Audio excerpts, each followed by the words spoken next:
हिमाचल किसान सभा के द्वारा आज कांगड़ा के धर्मशाला के खनियारा में एक हॉल है जो अंबेडकर भवन, वहां पर राज्य सरकार का अधिवेशन आयोजित किया गया किसानों का। और इसमें पूरे हिमाचल प्रदेश से 200 के करीब किसान प्रतिनिधि शामिल हुए। 4 प्रमुख मुद्दों को लेकर के अधिवेशन किया गया। एक तो जंगली जानवरों की समस्या है प्रदेश में, दूसरा आवारा पशुओं की समस्या है, और तीसरा जो है हिमाचल प्रदेश में जो किसानों की बेदखली का मुद्दा है, और चौथा है जो भूमि अधिग्रहण का मुद्दा है। आज पूरे हिमाचल प्रदेश के किसानों के 4 प्रमुख मुद्दे हैं, और हमें दुख है इस बात का कि जो सरकार है, चाहे केंद्र की है चाहे राज्य की सरकार है, वो किसानों की इन समस्याओं के बारे में जो है गंभीर नहीं है। हिमाचल प्रदेश में जगह जगह भूमि अधिग्रहण हो रहा है, लेकिन 2013 के कानून के अनुरूप ना तो कहीं पर फैक्टर 2 लागू हो रहा है, ना मुआवजा मिल रहा है, और ना ही जो है दूसरे जो किसानों के मुद्दे उनको जो एड्रेस किया जा रहा है। दूसरा, हिमाचल प्रदेश के अंदर जंगली जानवर, आवारा पशु किसानों की खेती को लगातार नष्ट कर रहे हैं, लगातार खेती से पलायन हो रहा है। एक तरफ जो है किसानों का भारी नुकसान होता है जिसका कोई मुआवजा जो है राज्य सरकार, केंद्र सरकार किसानों को नहीं देती है।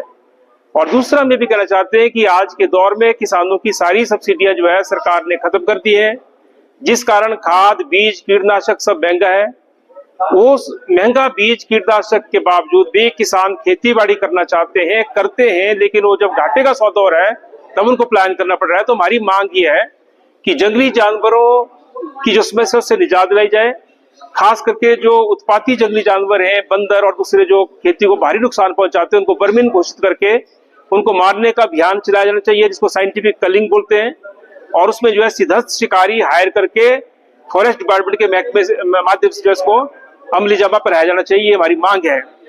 दूसरा, हमारी मांग है कि जो हमारी खेती बाड़ी नष्ट हो रही है उसका मुआवजा किसानों को मिलना चाहिए सरकार के द्वारा।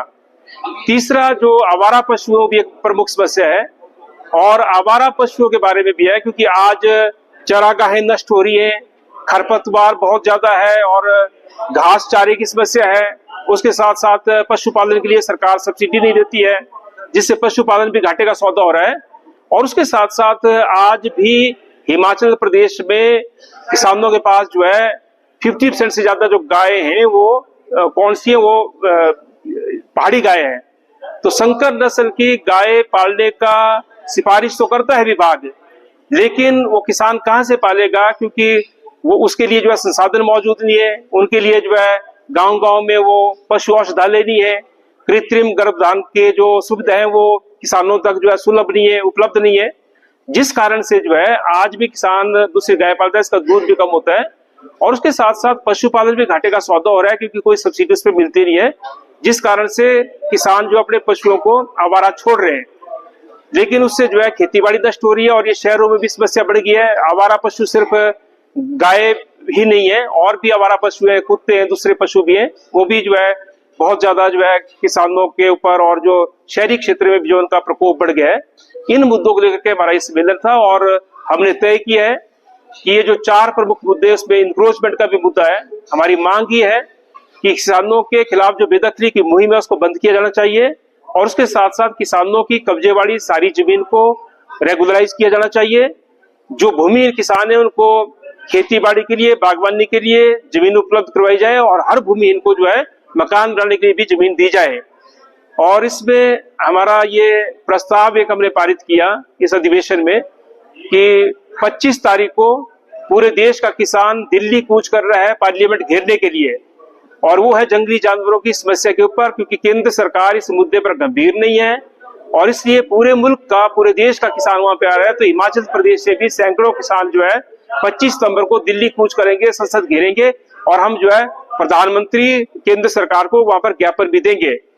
दूसरा, उसके बाद हमने तय किया कि हम 30 सितंबर को हर उपमंडल मुख्यालय में और हर हमारा जो ब्लॉक मुख्यालय है वहां पर इकट्ठा होकर के ज्ञापन भेजेंगे सरकार को, हिमाचल सरकार को।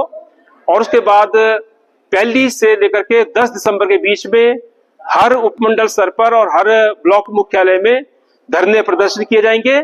और जो शीतकालीन सत्रों का विधानसभा का, उसमें हम जो है विधानसभा कूच करेंगे और हिमाचल की सरकार को घेरेंगे। किसान सभा का मानना है कि अगर इस बारे में सरकार ने कोई भी गंभीरता नहीं दिखाई तो आने वाले समय में इस संघर्ष को जो है पूरे प्रदेश के अंदर जो है तेज किया जाएगा। वो 4,000 करोड़ का नुकसान हो रहा है और उसके कई किस्म के फायदे हैं। हम ये पूरे उत्तरी भारत के लिए कैचमेंट है। हिमाचल प्रदेश में केवल 19% जमीन में सरकारी पानी लगता है। पंजाब और हरियाणा, वेस्टर्न यूपी में 90 से 95% जमीन के ऊपर पानी लगता है, उनको पानी मिलता है। पर हिमाचल प्रदेश में हमारा पानी बह के चला जाता है, नीचे से हम उठा नहीं सकते, तो वो भी हमारे को फायदा नहीं है। आजकल जलवायु परिवर्तन की बात हो रही है, क्योंकि जो ये गैसेस निकलती है, इसकी वजह से एक जो पूरे विश्व के अंदर ग्लोबल वार्मिंग हो रही है, टेम्परेचर बढ़ता जा रहा है।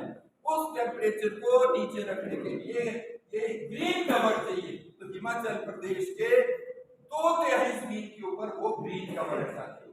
तो ये बड़ी महत्वपूर्ण चीज है। उसके एवज में हमें कुछ नहीं मिलता।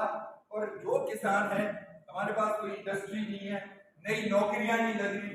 फौज थी तो फौज में अब पहले जाते थे नौजवान हिमाचल प्रदेश में काम किया गया। और अभी आप अभी देखते होंगे हमारी मंडी की सांसद है, वो जो है एक और आरोप लगा रही है कि जहां पर किसानों का धरना चला था वहां पर तो रेत होते थे रोजाना, वहां पर तो जो है लाशें जो है वो मिलते थे। वहां पर किसान के आंदोलन को बदनाम करने की पूरी कोशिश की गई, उसके ऊपर दमन भी किया गया आजाद भारत की तानाशाही मोदी सरकार के द्वारा। लेकिन ये हिंदुस्तान के किसानों ने पूरी दुनिया को इकरार दिखाई है कि बेशक सरकार जितनी बड़ी ताकत पर है, जितनी बड़ी वो तानाशाह है, वो उनके द्वार को पूरी मेजोरिटी की कोशिश करने की, लेकिन इस देश के किसानों ने इकट्ठा होकर के मोदी को झुकने पर मजबूर किया। वो तीनों काले कानून वापस हुए हैं। और आज जब हम यहाँ पर चर्चा कर रहे हैं और जैसी चिंता आप लोग यहाँ पर व्यक्त कर रहे हैं, आज भी हमारा हिमाचल प्रदेश में जो किसान सभा का इतिहास है, हमने संघर्षों से हासिल किया है। आपको कई तरह की घास आ रही है, जिसके आसपास की घास नहीं है, चीड़ के जंगल का भी जहाँ पर नीचे घास नहीं है, तो चारे की समस्या आती है। हमारी मांग है किसान सभा की कि गांव के स्तर पर, पंचायत के स्तर पर पशु आहार केंद्र या डिपो खुलने चाहिए और साथ ही वितरण के जरिए जो चलाया जाना चाहिए, जहां पर सस्ता चारा उपलब्ध हो पशुओं के लिए, सब्सिडी मिलनी चाहिए पशुपालन के लिए। पशुपालन विभाग सुझाव देता है कि संकर नस्ल की गाय पालो, वो ज्यादा दूध देती है, लेकिन कैसे पालेंगे? उसके लिए जो बाकी जो संसाधन होने चाहिए वो तो है नहीं। वहां पर डिस्पेंसरी के नीचे पशु औषधालय नहीं है, वहां पर डॉक्टर नहीं है, कृत्रिम गर्भधारण की जो सुविधा उपलब्ध नहीं है, तो कोई क्यों पालेगा? तो अभी भी हिमाचल प्रदेश के अंदर जो पहाड़ी नस्ल की गाय है उसमें पाला जाता है, वो दूध कम देती है।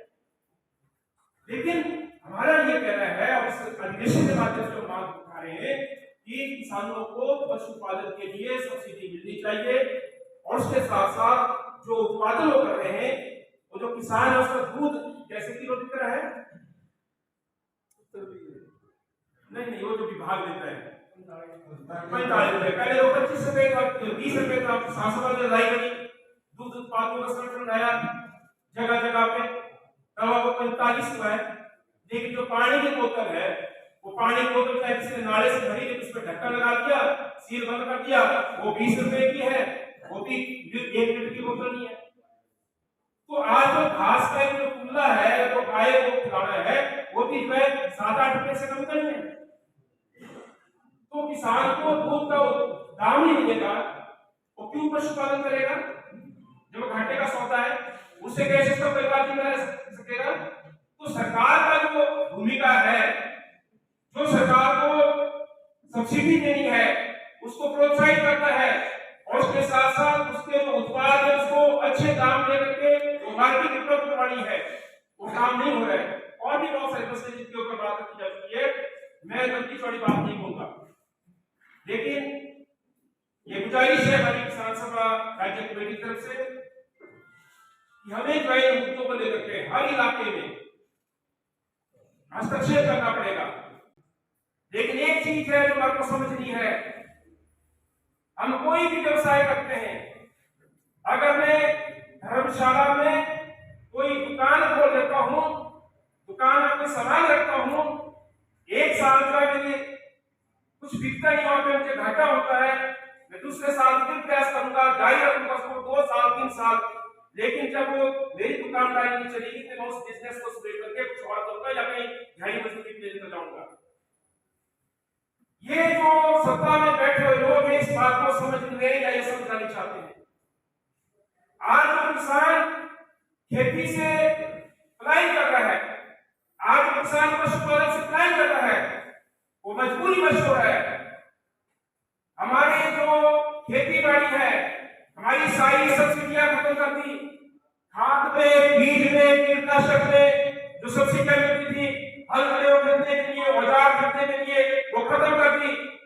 और मोदी जी ने जो 2000 कैश सब्सिडी शुरू कर दी और आज तालियां बजाते हैं कि ऐसा तो पहली बार होता है वापस सब्सिडी मिली भी कैश में। कितने किसानों को मिल रही है? पहले क्या था कि अगर मुझे खाद का बोरा लाना है तो वो जो है 100 रुपए में मिल जाता है, 64 रुपए मिल जाता है, आज 1600 रुपए का है। खाद महंगी, बीज महंगा, कीटनाशक महंगा, और वो 2 लाख कुछ लोगों को मिल रहा है किसानों को सिर्फ, उससे भी खेती हो सकती है। तो हमारी मांग ये है कि किसानों की सब्सिडियां बढ़ाई जानी चाहिए और उसके साथ साथ हमारी फसल को जंगली जानवर आबाद नष्ट करते हैं, वही सरकार एक ऐसी को मुआवजा देती है। ये लड़ाई हमारी, ऐसा नहीं कि लड़ाई एक दिन में जीती जाएगी। क्या लड़ाई पेश कर किया और उसके बाद अगले दिन जो है फिर सवाल आ जाए नीचे से कि किसान सब बैठकर के भाषा तो मिल नहीं रहा है। ये लड़ाई हमारे को हर गांव में शुरू करते हुए राज्य स्तर पर उसको राष्ट्रीय स्तर पर भी ले जाना है। ये किसानों की लंबी लड़ाई है। तो जब हमारे को मुआवजा ही मिल रहा है, खाद बीज कीटनाशक महंगा है, खेती पहले नहीं रहती है, वो महंगाई को जो है घाटे का सौदा हो रहा है, तो कौन इंसान है जो खेती बाड़ी करेगा? हम बीज लगाते हैं, हमारा पूरा परिवार मेहनत करता है, अपनी मजदूरी को तो हम कभी गिनते ही है, जो हमने सारा खर्चा किया वो भी वापस नहीं आता है, तो खेती बाड़ी क्यों करेगा? तो ये जो मेरा खेत उजड़ रहा है, हमारे किसानों का खेत उजड़ रहा है, इसलिए हम जिम्मेदार नहीं है। किसानों को एक समझ होती है कि जो मर्जियों पर मेरा खेत का ठेका नहीं होना चाहिए, ठेका तो जानते हो ना, उजाड़ नहीं होना चाहिए, वहां कुछ समझ बीजना है। लेकिन जब वो हर साल घाटे का सौदा होगा तो भाई मैं भागूंगा खेती से, मैं कहीं मजदूरी करने जाऊंगा ताकि मेरा घर परिवार चलता रहे। यही पशु को मामले हो रहा है। लोग हैं जो प्रभावित है, जिनके कब्जे में कोई जमीन है या जिनके पास ये समस्या है, हाथ खड़ा करें। काफी लोग हैं साथियों। इसमें ये है